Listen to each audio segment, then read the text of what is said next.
Welcome to my channel. In this video, I am going to discuss about cerebellum. So what is cerebellum? The cerebellum is at the back of the brain, below the cerebrum.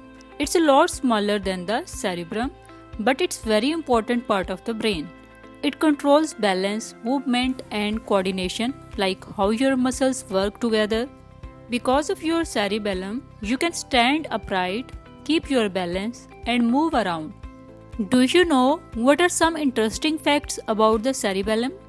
Neurons are specialized cells that make up your nervous system, including your brain, spinal cord, and all of your nerves.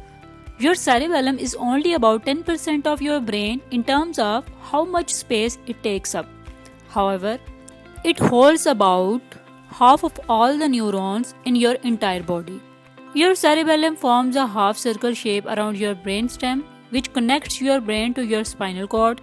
It has a series of horizontal grooves from top to bottom. Your cerebellum is a pinkish grey color. The average adult cerebellum is about 4.5 inches wide. In the middle, it's between 1 inch and 1.5 inches tall. On the sides, it's between 2 inches and 2.5 inches tall.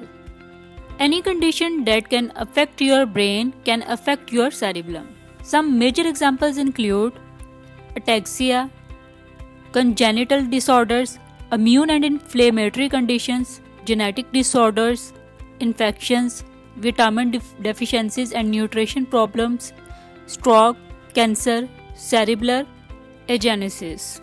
I hope so you got this simple concept of cerebellum. For more informative and latest video, kindly subscribe my channel.